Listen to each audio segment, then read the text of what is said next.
While it's been a rough start to the year for the stock market, other investment assets have done much better, including one of the surprise winners so far in 2016, gold. In this morning's U.S. Bank Economic 360, U.S. Bank Vice President and Senior Portfolio Manager Mike Denneman joins Business Watch producer Kelly Leon in the studio to talk about why gold has done so well so far and what it's telling us about the market.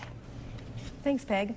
Hi, Mike. Good morning. So gold is on a tear. It is. What is up with that? It is. So in a lot of ways, it's not surprising. As Peg mentioned, and as we talked last week, the stock market really is off to a pretty lackluster start, especially if you look back to January and February, at which point the stock market was down about 10%.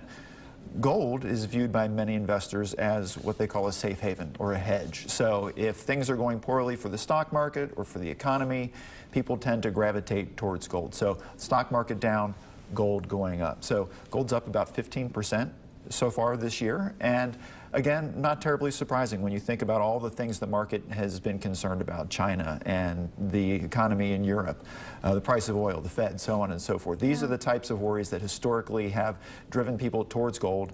I guess the idea is maybe, it's a precious metal, it's more tangible than a stock perhaps. So if you're selling your stocks, people oftentimes will instead buy gold. So I can't help conjuring up the Looney Tunes cartoons, mining for gold, Right. and Bugs Bunny with his bars of gold. Sure. How does an individual actually invest in gold? Well, not to follow Bugs Bunny's advice, but there's several different methods, one of which is actually owning physical gold. You can easily buy gold coins, you can buy gold by the ounce.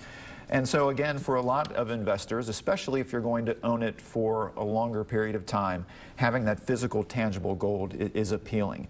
Although there's limitations, of course. If you have physical gold, you've got to store it somewhere, somewhere preferably safe. Yeah.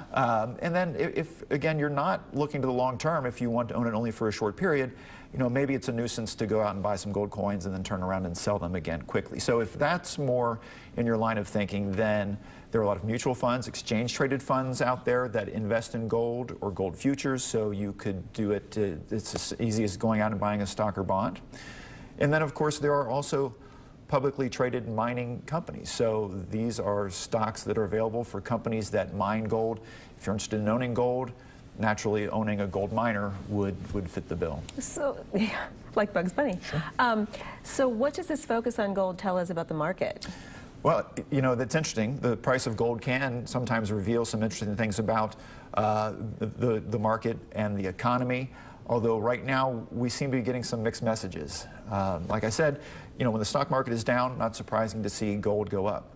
But in the last 6-7 weeks, we've seen stocks rise about 10%, but gold hasn't budged. So naturally, we'd think as the stock market came back, gold would drop. It hasn't. So maybe that's telling us that there are some investors that, despite the market seeming to have recovered, there's still some nervousness from investors out there.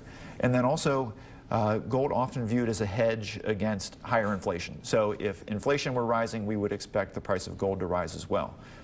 Except inflation is pretty much a non-factor right now, but gold is still rising. So maybe that tells us there's not inflation now, but some investors see it coming down the road. So in many ways, gold is acting rather typically right now, but in other ways, it's acting a little bit abnormally as well. So it's hard to discern exactly what we're being told by gold. As always, we'll find out. Yeah, we will find out, thanks to you. And I'll tell you what else is gold. That tie. It's a Masters tie. Not too many people have those ties, so. Masters Sunday is always very exciting. There it is. We can see a close-up of it. Awesome tie. It's gold. Thanks for being here, Mike. Absolutely.